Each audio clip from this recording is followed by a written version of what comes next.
Kinsa man ninyo diri nagparituki. Kanang imong nagway ba? Na? Kanang nagway dili ka kontento kinahanglan ang imuhang ilong nga pislat kinahanglan ipataas. Unya kanang imong mata nga budlat kinahanglan pagamyon ipa-insik. Kana imong kilay tanawa imong tupad tawag kilay. Tanawa ba kung gidrawingan na ba na? O ang kilay nga baga kaayo nga dili mauyonan ang porma unsa una panipsan o kun dili munipsan gyud na kagisan humang kagisan butangan na pud ang uban dili kontento butangan himuan og tato yan naman yun na kay ngano kilay is kabalo kita kilay is life kurata na gid sa kinabuhi no kilay lang di ay ang kinabuhi dili kontento kinahanglan ng imong naong kinahanglan nindot tan-awon nayuban diri nga kinahanglan ipapurma ha mao nagingon nga ipi-facelift ang bakba sa tantong facelift ba i-lift ang bakba naabot na sa agtang kalisod kaayo no wala siguro na diri nagpa-facelift. Tanawa ilang bakba, napaman gyud sa bakbaan no, di pa sa agtang. O wala man na nagpa-facelift diri. Aritas lain. Kinsa may kusog kayong mangarte, babae lalaki? Ngatawa naman.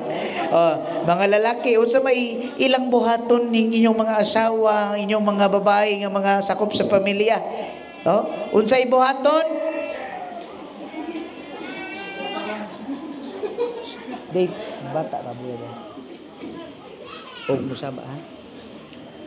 Unsay buhaton sa mga babae, dili madugay usa ka oras mag salamin. Sa kilay palang daan mag drawing, no?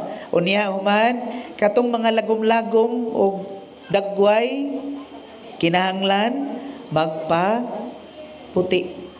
Kinsa ninyo na miligya diri sabon paputi? Unsa daw mga sabon paputi gani?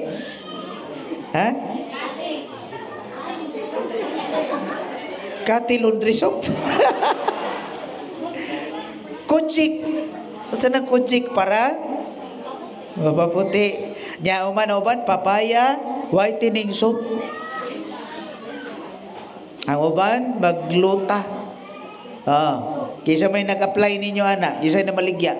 Kinsa ninyo'y kusog kayong maninda pautang pahami sa nawong ha wala angkon na mo ha ayaw pag likay-likay ha tanawa lang ang mga dagway kisay mga hamis-hamis diribe ha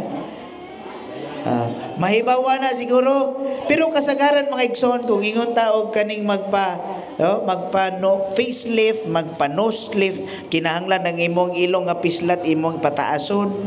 Ang kasagaran magbuhat ana mga adonahan, mga sikat, no, nga mga personalities, kasagaran mga artista katong mga can afford. Pero katong mga dili ka afford, unsa may buhaton? Manaway, mangbas. No? Kay dili man ka afford, ibas na lang nato. Kusog kaayong manaway kay dili ka afford. So mga igsoon, katapusan na lang yun kinsa may kung papilion mo unsa may inyong gusto nga pilion, magparituki sa nawong o magpaputi? Pili lang, pili sa duha. Magpaputi na lang. Mayo, kita tag klaro kay nama siluy among gida dia libre. Ha? Kinahanglan katong magpagluta, magpa-inject nga pagka pilar na puti ka na dayon. Ngano ka nagganahan jud ta magpaputi?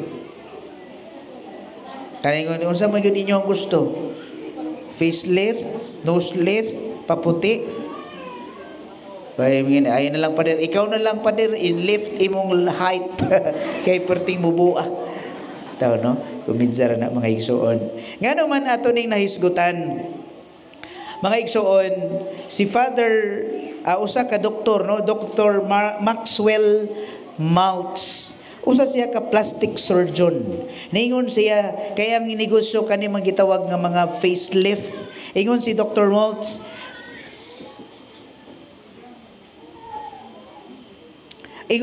Maltz, even though I get marvelous results, patients are often not happy. Klaro to ha. Nga ningon siya, bisan og nindot kaayo makakatingalahan ang kanindot nga resulta sa ako ang surgeon sa akong pag-opera, pero kasagaran sa mga tao nga akong gioperahan, dili gihapon nagmalipayon. Ngano man? Ningon siya sa iyang kaugalingon nga mas na-realize niya nga ang inner scars maoy mas lisod tangtangon kaysa naa sa gawas. Nasabtan? Ningon siya nga unsa kining naa sa sulod nga mga imperfections nato nga gibati maunay lisod tambalan. Ang nawong pwede naman na ma-retoke, ma-surgery, manindot. Pero ang naa sa sulod maoy lisod-lisod. Mas lisod nga ayohon. O sa atong ebanghelyo mao nay nahitabo. Kay unsay nahitabo mga igsoon, no? Dunay kausaban sa dagway ni Kristo. No, transfiguration of our Lord Jesus Christ. No? Pag-abot nila dito sa bungtod, asa to nga bungtod? Naminaw mo sa ebanghelyo. Asa gito sila ni tungtong nga bungtod, nanaka sila? Bungtod sa pangalan sa bungtod. Dili bungtod sa lubas, ha? Ha? Bungtod sa muraya. Nanaka sila, no? Atong klarohon na basig nakatulog mo adto. Nanaka sila sa bungtod sa muraya o dito sa taas sa bungtod. Okay? Wala man nakasuwat dinhi. Pag-abot nila dito ningon si Pedro, nakita niya nga nausab ang panagway ni Kristo. Unya nigilak, ni puti, ni hayag nga walay makatupong sa kaputi nga naa dinhi sa kalibutan. O ang ilahang sensation, no, ang ilahang mga gipamati o ilang nakita, dili nila makomprehend unsa kanindot. Kay nga naman nakita nila ang glimpse of kingdom of God, the glorification of our Lord Jesus Christ. Nga di ay ningon si Pedro, magtutudlo ani ana kita dinhi kung pwede diri na lang ta magpuyo, maghimo tag tulo ka tulda, tulo ka payag, usa alang kanimo, usa alang kang Moises, usa ka alang kang Elias. Kang inana bitaw nga kasinatian nga mura ka og nindot kayo ecstatic feeling. Shh. Kayo saba kay nag-record ta. Buyaga ginikanan, ha? Isabay niyong puya ayaw sa pasabaa. Ecstatic feeling. Mao na nga kung naatay kasinatian uban sa Dios, nakasinati mo ana inyong experience with God. Kana bitong ninduta sa akong gibati, no? Nasinati nako ang Ginoo karong adlaw. Pinaagi dili man nato ma-encounter ang Ginoo nga magpakita sa pinakalit di ana. Okay, sa may nakakita sa Ginoo. Wala. Kung dili, atong masinati ang Ginoo diha sa atong kasing-kasing. Pinaagi sa matag usa. Pinaagi sa sitwasyon. Or di ba ka pinaagi sa panghitabo. Diha nato ma-encounter ang Ginoo. Nga kanang matandog ta kaayo. Nga daw mo yung kakanindot sa kinabuhi. Mao nay nahitabo mga igsoon. Diha sa atong ebanghelyo, doon ay gitawag nga transfiguration. Usa ka tiguang ningon siya, nagmahay siya sa iyang kinabuhi kay ngano. Sa bata pa siya, ang iyang pag-ampo, ningon siya sa iyang kaugalingon, Lord, Lord, give me the grace to change the world. Nagampo siya sa Ginoo nga mausab unta nako, pinaagi nako mausab ang kalibutan. Wa gyud na usab bisag usa. Pag-abot niya sa tunga-tunga sa iyang edad o sa iyang pag-ampo, ingon siya, Lord, tagay ko sa grasya nga unta mausab nako ang akong pamilya o akong mga kasilinganan o mga suod nga mga higala. Wa gyapon na usab. Nataas na yang iyang edad. Senior citizen na lang siya. Kung niingon siya, Lord, usbo na lang nako akong pag-ampo. Give me the grace to change myself. Nga mausab unta nako ang akong kaugalingon. Kay unta kung ako pa ning gibuhat sa una sa gamay pa ko sa akong pag-ampo nga mag-usab nako daan sa akong kaugalingon, duna gayoy maayong bunga sa akong kinabuhi.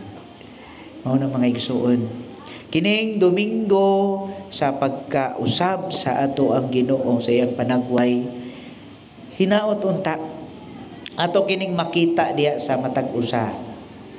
Tanawa sa imong silingan bi, imong tupad tanawa, makita ba nimo ang dagway si Ginoo kaniya? Murag na may tao Nagduka mo, magduka sad ko. Ha? Kung dili man Ginoo ako makita, pader. Unsa man di? Kung dili Ginoo mo makita sa imong tupad, unsa man? Ha? May numduman ako ang utang. Bitaw no? Mao na mga igsuon. Hinaot unta sa atong pagpadayon niining ato ang pagsalmot sa Santos nga misa. Maghatag unta og kahayag, no? Sa ato ang kangit-ngit ang Ginoo. Siya mo'y magdanag sa atong mga kalisod, ilabi na diha sulod sa atong kasing-kasing. Doon na unta kitay pagbag-o. Doon na unta kitay makita nga kausaban. No? Ang gitawag nga spiritual lift para sa ato ang kalag. Dili lang unta kita magpabag-o, magpanindot, ato ang bagoon ang atong dagway nga mugwapa o mugwapo. No? Dili lang unta ang physical appearance, kung dili labaw sa tanan ang atong kalag. Kung kusog kayo mo mangutang sa inyong silingan og paputi, na maligyag sabon paputi, hidid ba? Kusog kayo mangutang, no? Gastuhon unsay naa ninyo para lang nindot kang tan-ahon. Mas maayong labaw sa tanan, atong gastuhon ang atong kaugalingon. Magsakripisyo kita para sa Ginoo lamang. Kana mo'y mas labing mahinungdanon. Kay niingon siya, kung kamo maningkamot sa pagpanday sa gingharian sa Dios, mainyo ang gingharian sa Dios. O kana mo ilabaw sa tanan nga angay natong i-invest samtang naa pa kita diri sa kalibutan. Yes, okay ra gyud magpagwapa mo diha, magpagwapo mo diha, magpakilay mo diha, no? Pero labaw sa tanan, mas tutukan nato unsay naa sa sulod sa atong kasing-kasing. Unsa kay bag-ohon nako, unsa kay angay gastuhon nako sa akong kaugalingon para mas nindot pa ang akong kasing-kasing diha sa uban o diha alang sa tanan. Kung ginautunta kining mensahe, dili lamang sa dalunggan, atong ipatiglom sa atong kasing-kasing o atong ipakita sa ato ang mga maayong buhat.